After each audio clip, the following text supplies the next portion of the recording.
السلام عليكم ورحمة الله وبركاته. بسم الله والحمد لله والصلاة والسلام على رسول الله وعلى آله وأصحابه أجمعين أما بعد.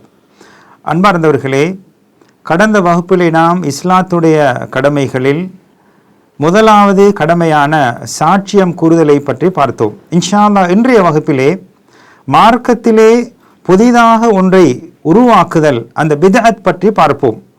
பித்அத் என்பது மனிதர்களிலே, அதாவது முஸ்லிம்களிலே சிலர் சில விடயங்களை அழகானதாக கண்டு அவைகளை அவர்கள் செய்வார்கள். இதுதான் மார்க்கத்திலே பித்அத்தாக, நூதன செயலாக கருதப்படுகிறது. மார்க்கத்திலே நூதன செயலாக கருதப்படக்கூடிய விடயம், அதாவது மார்க்கத்தின் ஷரியாவிலே ஒரு அடிப்படை இல்லாமல், அடிப்படை இல்லாத ஒன்றை கொண்டு அவர்கள் வணக்கமாக கொள்வது, அல்லது நபி ஸல்லல்லாஹு அலைஹி வஸல்லம் அன்னவர்களோ அவர்களுக்கு பின்வந்த ஹுலஃபாக்களோ பின்பற்றாத, அவர்களுடைய வழிகாட்டலிலே இல்லாத ஒன்றை வணக்கமாக கொள்வதுதான் நூதன செயலாக பித்அத்தாக கருதப்படும். அல்லாஹ் சுப்ஹானஹு வ தஆலா இதனை பற்றி கூறும்போது அல் குர்ஆனிலே அல்-யௌம அக்மல்து லக்கும் தீனக்கும் வ அத்மம்து அலைக்கும் நிஅமதி வ ரதீது லக்குமுல் இஸ்லாம தீனா. மார்க்கம் முழுமைப்படுத்தப்பட்டுள்ள செய்தியை அல் குர்ஆன் இவ்வாறு கூறுகிறது. இன்றைய தினத்திலே நாம் உங்களது மார்க்கத்தை பரிபூரணப்படுத்தி விட்டோம், எனது நிஅமத்துக்களை உங்களுக்கு பரிபூரணமாக்கி விட்டோம். வ ரதீது லக்குமுல் இஸ்லாம தீனா, உங்களுக்கு இஸ்லாமிய மார்க்கத்தை மார்க்கமாக நான் பொருந்திக் கொண்டேன் என்று அல்லாஹ் சுப்ஹானஹு வ தஆலா கூறுகிறான். அதே போன்று அல்லாஹ்வின் தூதர் முஹம்மது ஸல்லல்லாஹு அலைஹி வஸல்லம் அவர்கள் கூறுகின்ற போது மன் அஹ்தஸ ஃபீ அம்ரினா மா லைஸ ஃபீஹி ஃபஹுவ ரத்துன், எங்களது, அதாவது எங்களிடத்திலே இல்லாத ஒரு விடயத்தை யார் புதிதாக உருவாக்குகிறாரோ அது நிராகரிக்கப்பட்டது என்று நபி அவர்கள் கூறுகிறார்கள். எனவே அது ஏற்றுக்கொள்ளப்பட மாட்டாது என்ற செய்தியை நபி ஸல்லல்லாஹு அலைஹி வஸல்லம் அவர்கள் தெளிவாக எடுத்து கூறியிருக்கிறார்கள். இன்னும் ஒரு ஹதீஸிலே நபி ஸல்லல்லாஹு அலைஹி வஸல்லம் அவர்கள் கூறுகிறார்கள், ஊஸீகும் பிதக்வல்லாஹ், அல்லாஹ்வை பயந்து அஞ்சிக் கொள்ளுமாறு உங்களுக்கு நான் உபதேசம் செய்கிறேன். அதே போன்று உங்களுக்கு ஒரு ஹபஷா அடிமை தலைவராக நியமிக்கப்பட்டால் அவருக்கு கட்டுப்பட்டு வழிபடுமாறு உங்களுக்கு ஏவுகிறேன். நீங்கள் எனக்கு பின்னால் ஒரு காலத்தில் நீங்கள் வாழ்ந்தால் அந்த காலத்திலே நீங்கள் அதிகமான முரண்பாடுகளை காண்பீர்கள், கருத்து வேற்றுமைகளை காண்பீர்கள். அந்த நேரத்திலே எனது வழிமுறையையும் ஹுலஃபா உர் ராஷிதூன், நேர்வழி பெற்ற அந்த ஹலீஃபாக்களுடைய வழிமுறையையும் பின்பற்றுங்கள், அவைகளை உறுதியாக பற்றி பிடித்துக் கொள்ளுங்கள், கடைவாய் பற்களினால் இறுக்கமாக பிடித்துக் கொள்ளுங்கள் என்று கூறிவிட்டு சொன்னார்கள்.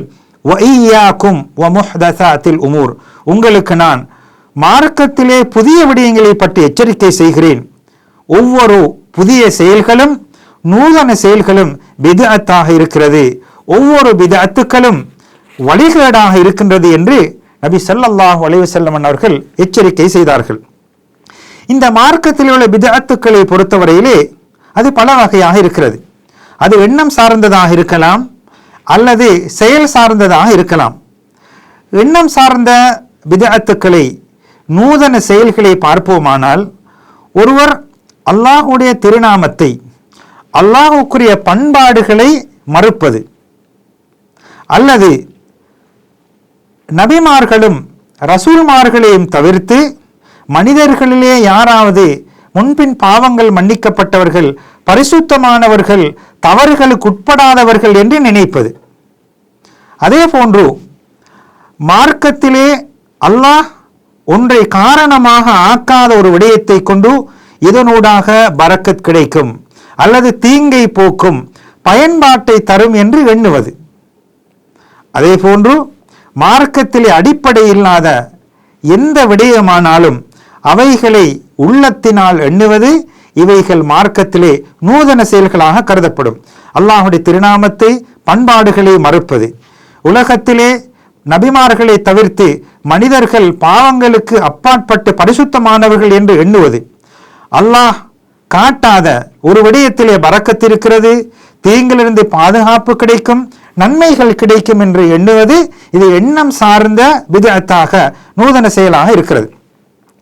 அதே போன்று செயல் சார்ந்த நூதன செயல்களை பிதஅத்துக்களை பார்ப்போமானால், உதாரணமாக அடிப்படை இல்லாத வணக்கத்திலே ஒரு அடிப்படை இல்லாத, மார்க்கத்திலே அடிப்படை இல்லாத ஒரு வணக்கத்தை செய்வது.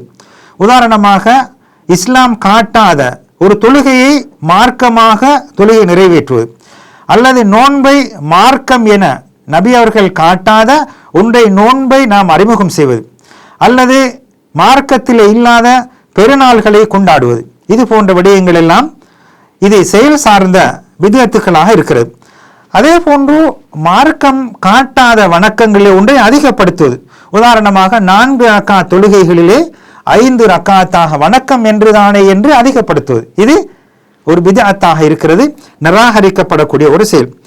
அதே போன்று மார்க்கத்திலே வழிகாட்டப்படாத ஒரு வணக்கத்தை நாம நினைத்து உருவாக்குவது. உதாரணமாக அனைவரும் சேர்ந்து திக்ருகளை செய்வது, உது எடுக்கின்ற போது கைகள், அதாவது கைகளை கழுவதற்கு முன்னால் கால்களை கழுவுவது, இதிலே எந்த மாற்றங்களும் நமக்கு செய்ய முடியாது. இதுவும் வணக்கம் சார்ந்த பிதஅத்தாக இருக்கிறது.